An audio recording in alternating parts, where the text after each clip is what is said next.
Герой нашей передачи Любушка Лебедева родилась перед самой войной в 1939 году в селе Красное Брянской области. Отца в первые дни войны призвали на фронт. Мама, оставшаяся с маленькими детьми, работала, не покладая рук. Как у всех детей того времени, детство Любы связано с воспоминаниями о бомбежках, разрухе и голоде. Тяжелая была. После войны все было разрушено в Брянске. Когда мы вот учились, мы 2 часа каждое учебное учреждение отрабатывало, мы разбирали вот эти вот, бомбежки. Дома эти разбирали, кирпичи, убирали территорию. И поэтому как-то вообще не считалось, что там ребенок, не ребенок, все работали, все были. И вся семья работала. И почему-то, так как мы дома практически не были, вот самые нужные, видимо, годы, мы не видели родителей. Папа попал в плен. И поэтому после этого из плена, когда он бежал, он тоже был какой-то период в партизанском отряде, потом всякие вот эти, проверки, раз ты сдался в плен, а было, их около Брестской крепости взяли всех сразу. Потому что, когда напали же неожиданно, и Брянск рядом, в общем, с этих городов там людей собрали, и люди-то неподготовленные. Вот, поэтому и в плен многие попадали. Скорее всего, такого сюсюканья с детьми не было, и детей практически они не видели всю войну. После войны все поселки, все дома, все было разрушено. Было не до нас, скорее всего. И денег ни учебу не было. И ростом я была маленькая. И до 10-го, а мне хотелось почему-то, я сама не знаю, какое-то вот такое чувство, мне хотелось, вот я вырасту, вот я буду работать, вот я буду медиком, я там лечила кукол каких-то, что-то мышление такое было. И сама жизнь привела ее в Брянский медицинский техникум. Стипендия в размере 12 рублей выдавалась только тем студентам, которые учились без троек. Люба обязана была учиться на одни 4 и 5, чтобы половину стипендии отдать за съемную квартиру. Светлым пятнышком теплого воспоминания о студенческих годах в памяти навсегда осталась мудрая и заботливая директор техникума. Я была очень худенькая. И изнеможденная, видимо, мы во время войны почти не писали, прямо скелетик. И поэтому она меня принесла мне стакан молока откуда-то, бедная. И потом я вот уже стала понимать, что вот этот человек, а у нее, она была хирург военный. И она вот возглавляла наш техникум. У нее расстреляли семью, всю. 2 этих детей бросили в колодец, что ли. Короче, потом мы узнали. И она очень жалела нас, студентов, вот то худой. Она могла идти, потом позовет вот так вот, а ты дрожишь, думаешь, в чем ты провинился-то, виноват. И она чего-нибудь из кармана, или кусочек хлеба, питание было плохое, или яблочко что-нибудь пихнет. И потом жила она прямо в техникуме, под лестницей. И один раз тоже вот было, не один раз, а несколько раз она меня звала. Лебедева кричит, зайди. И ребенок же, видимо, наверное, глупая совсем была, что ли. Это я теперь понимаю. Тогда я вообще не понимала. Думаю, в чем это я провинилась. Вот.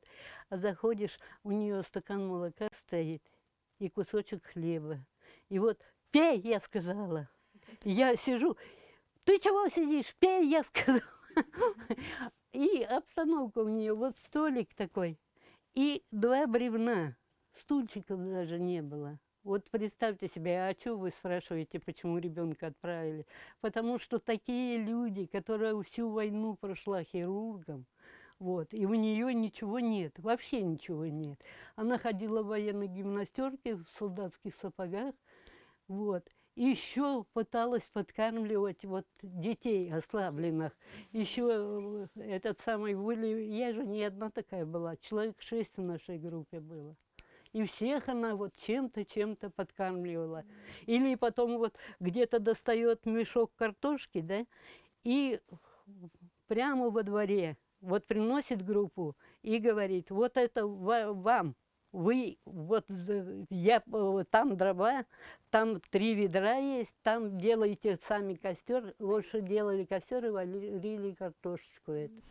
По окончании техникума Любу и еще 11 девочек распределили в Якутию, о которой они не имели представления, кроме как, что это где-то на крайнем севере. Вот так 16-летняя Люба с 3 подружками в апреле 1956 года приехали в Татту работать медсестрами. Будут распределять. Вот Тюмень есть, там сибирских 3 города каких-то были, и Якутск. Якутия. Якутия – это самый север, объяснили нам. Ну, желающих там. И там, когда нас вот уже на отправку готовили, очень парадоксальная ситуация была. У кого 3, того не брали. Север нужно было заслужить. Меня никто не провожал, так я уехала спокойно. Обо мне никто не волновался, по-моему, сильно. Дороги уже были такие шаткие. Дорога до Устаты была плохая. И первое впечатление, конечно, не очень страшно было как-то. И прислали такого юмориста, тракториста, который приехал за мной на тракторе в Волгу. До Волги меня довезли на машине нас какой-то, видимо, от райсовета или откуда ли.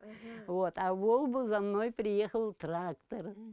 И вот мы едем с ним, а он болтун, по-русски говорит хорошо, и говорит: проехали километров 30, а между Волбой и Устатой была ферма. А он мне говорит, ей подъезжаем, он говорит: сейчас мы чай будем пить, сейчас нас накормят. А ехали долго, трактор медленно идет. И говорит: веди себя хорошо. Он как-то со мной, как или то, что я ростом маленькая была, как-то вот как с ребенком обращался. И такое состояние, он говорит, открывает дверь, и Сахалы кричит, да, и меня подталкивает. А я как увидела, камелек горит. Дело. А он говорит: иди, а то тебя съедят. Ужас. Вот тут-то я как рванула назад в трактор. Как уселась там. И ни в какую. Потом вышла женщина, принесла кушать чай, принесла лепешку такую, видимо, около камелька, такую испеченную. И мне положила, засмеялась, меня погладила и пошла. И потом, когда я стала работать, когда я приходила на вызов, каждый старался мне чего-то пихнуть. Каждый старался чего-то как-то погладить, поговорить, пожалеть. Вот такого ощущения раньше у меня дома даже родители, кажется, не гладили, потому что это меня сразу расположило. И природа, тишина, такой огромный лес, в Алдане, в Устате это еще Алдан этот. Мне до того понравилось, что я даже не могу описать. Как будто бы вот я попала именно в дом. Но все же через 3 года Люба Лебедева решилась уехать. Получила расчет, купила билет до Якутска на 8 часов утра. Но одна ночь перед вылетом решила всю ее дальнейшую судьбу. А не устроил мой. Вдруг ночью я остановилась. Здесь еще был вот Николаев Иван Васильевич. А тут работала Кудрявцева, русская девочка с Ленинграда, Галя, на которой он потом женился. Короче говоря, видимо, я останавливалась у этой Гали. Вот. И она уже дружила с этим Иваном Васильевичем. А Иван знал Сашу Неустроева. Короче говоря, кто-то ему ночью сказал, он приехал с командировки, вдруг в час ночи кто-то ко мне стучится, к нам. И он, оказывается, пришел. Уговорить. Пришел, да, и говорит, и Он говорит, не будем же мы тут, пойдем в кабинет откроем и, ну, мол, в райком комсомола кабинет откроем, да поговорим. Ну и пошли туда. Ну, он предложение, давай мы поженимся. Ну, он не умеет тоже. Мы не целовались ни разу, ничего у нас между нами вот не было такого, да.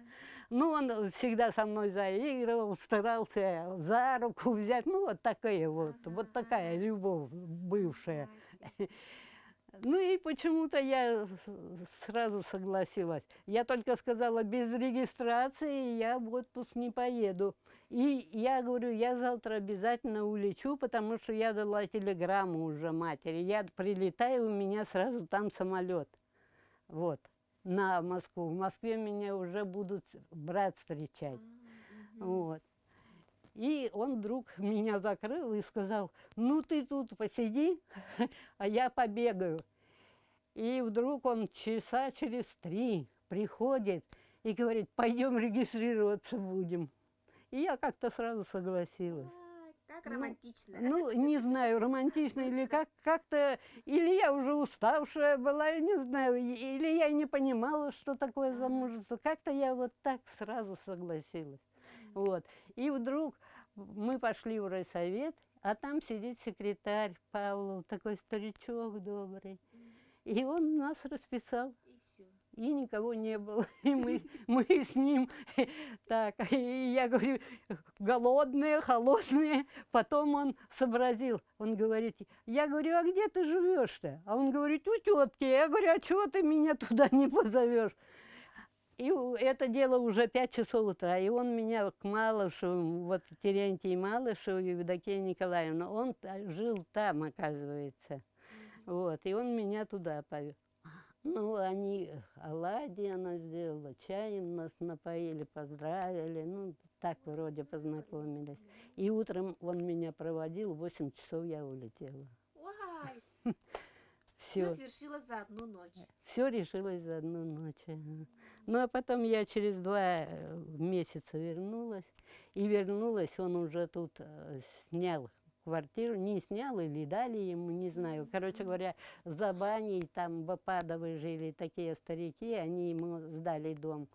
Теперь уже Любовь Егоровна Неустроева начала работать акушером в роддоме. Она очень тепло вспоминает те годы, особенно свой маленький, любимый и близкий к сердцу коллектив родильного дома. Мы жили очень дружно, все хорошо. Как-то у нас все и на работе все дружно было. У нас сформировался коллектив очень хороший. Вот. Вера Лопатина, приезжая, она с Горького. Потом Галя Иванова. Вот. Потом была женщина одна, Большакова Дора Никоновна. Она была одинокая женщина. И Клара Михайловна Егорова есть, еще семья такая. Вот. Она раньше работала, Слепцовы они раньше были, Гриша Слепцов. Клара Михайловна это работала в консультации. То есть и врачом у нас была Филатова Анна Васильевна. Ага. Вот это у нас был коллектив, который мы все вместе вот прожили вместе, около 20, 17-18 лет, наверное. Вот. И это был, как вам сказать, это был и санитарочки у нас были. Макарова Анна Ивановна, тетя Аня. Короче, Левинцев, вот Карпенко, Валя, есть и Левинцевы. Это вот их мать была, работала у нас санитарочкой, вот эта тетя Аня. И Мархоева, Евдокия Дмитриевна, вот это, да. И еще была у нас мамина Степанида с Победы. Вот. И это был коллектив такой сотканный, такой добрый, такой собранный. И мы все вместе, это и у Филатовых, и у нас, мы все жили, у нас рождались дети, стали все друг перед другом, чем-то мужья наши, ну, не то соревновались, не то как, построили у всех, выстроились дома. Да, это тоже здорово. И как-то Дора Никоновна, она вот все время на все дни рождения, там, если мы где-то собирались, все вот это вот, все было вместе. Евдокия Дмитриевна, и вот эта Дунюшка, очень хорошая женщина была. И вот эта Евдокия Дмитриевна, я с ней проработала 24 года. Вот. Как-то она понимала меня, я понимала ее. Когда мне тяжело, она иной раз вот так. Роддом – это место, где не хотел никто работать. В общем-то, это тяжелое место. Потому что помимо женщин у тебя еще дети, за которых ты отвечаешь. До 70-го года не было, с 59-го года, сестры палатной, чтобы смотреть новорожденных. Только после 76-го года нам дали медсестру, которая уже вот отвечала, делала БЦЖ деткам и днем смотрела. Ночью все равно акушерки смотрели, но все же хотя бы днем немножко. А потом, вот сейчас, девочки, посмотрите-ка, сейчас как интересно, приезжает, например, вот приступ у мальчика. Достают стерильный шприц, достают салфеточку стерильную, протерли, быстренько сделали шприц, разрезали, бите, сделали, все и выбросили. А раньше как? Это же все варилось, все кипятилось, шприцов было мало, 10 шприцов, приходишь, тебе сдают кипяченые, ты их сделал, и начинаешь снова варить, все эти шприцы моешь, все это системами, какая-то проблема была тоже огромная. Это надо было самой сделать, надо было выпросить эту колбочку несчастную, это столько работы было. Иной раз вот сейчас я старая же, все вспоминаешь дни тяжелые и думаешь, вот, кажется, сейчас уже бы не выдержал этого. Раньше поколение, это совершенно другое было поколение. Даже не работала в роддоме. Вот. В общем, ребенок лежал поперек. И этого ребеночка, я не буду говорить, кто работал, не могли повернуть. И угрожающая матка напрягается, уже воды отходят, вот. И меня не позвали, вот. Позвали в роддом, и я ребеночка этого развернула. Это ж вот этот эпизод помнится. А так эпизодов, конечно, много. Двойни очень много были у нас, когда первый ребенок обычно идет нормально, а второй не хочу поперек. И вот в это тоже, это очень опасная ситуация, это может дать разрыв матки. И поэтому вот в этот период надо успеть вот развернуть ребеночка. А развернуть туда, входишь в живот женщине, в матку, находишь пяточку и поворачиваешь еще его не просто так. Если ножки сюда вперед, то не вытащишь из лона, он не выйдет. Вот. Короче говоря, это очень сложная такая операция. Вот такие повороты я очень хорошо делала. И даже много случаев было, когда врачи, я делала, а они просто рядышком стояли. Вот, потому что опыт уже большой был, вот эти процедуры я делала очень хорошо. Вот именно в Якутске женщины, да, они такие терпеливые, что вот представьте себе. Ни одного крика. Какой крик? Только под градом. Ни звука, ни стона. Вот.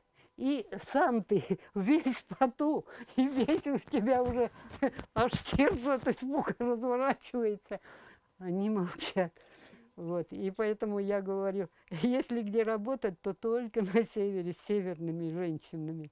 Это действительно, это терпение. И поэтому вот очень редкие случаи, когда детей оставляли. Вот. Ну, таких случаев. А так у нас, например, все акушерки, допустим, после родов вытащить детское место, остановить кровотечение, с этим очень хорошо справлялись. Татинцы горячо полюбили Любовь Егоровну за ее доброту, искренность, открытость и желание всем помочь. По словам медиков, у нее легкие руки. А скольких детей она приняла, не счесть. В годы ее работы родилось много Любушек, названных в ее честь. Меня привезли в больницу на анализы. И вдруг какая-то женщина, я очень сильно же болела, и вдруг она бедная говорит: ой, Любовь Егоровна, ты нах, ты нах. Прямо обняла меня, поцеловала. И такая плохо одетая, курточка на ней такая, ну, старенькая. Антон говорит: ой, молодец. И рада, прям вот так рада, что я вот живая. Как там, вот понимаете, вот когда тебя так люди воспринимают, и она мне говорит: Михайки яблоко вар, Мин, бери их, оберем. Чикачам. Прямо. И мы обе заплакали. У нее, оказывается, 5 внуков тоже. И у меня много детей. И пенсии наши маленькие. И, короче говоря, вот это. По-якутски да так хорошо говорить, оказывается. Я Так, понимаете? Я понимаю. Это тяжело мне стало находить сочетание. Вот. А раньше же, когда работали, немножко все равно общался с женщинами. Все равно. Конечно, без этого как. Дети мои все по-якутски хорошо. Это я вот беды меня добили, скорее всего. И я уже лет 20 нигде же не бываю, только дома сижу. А дома, конечно, со мной. Все разговаривают по-русски, так как-то. У самой Любовь Егоровны непростая судьба. Рано овдовела, потеряла 2 сыновей, сама пережила инсульт. В эти нелегкие годы друзья и коллеги всегда находились рядом. Их поддержка и забота помогли ей выстоять эти беды, не уйти в себя. И, конечно, родные, сыновья, внуки, а теперь и правнуки согревают своей любовью и вниманием. Якутия – это не просто второй дом, это место доброты, я бы сказала так, наверное, это самое правильное. Вот вы прослушали мою жизнь, мои ситуации, и ни в одной ситуации я не осталась одна. Сколько народа мне помогло, сколько людей мне помогли. Это я еще не все вам закончила. Раз уж у меня такая возможность поблагодарить, я хотела поблагодарить людей, которые все время, во всех моих бедах были со мной рядом. Это Захаровы, Егор Егорыч, его уже нет, Алевтина Иннокентьевна.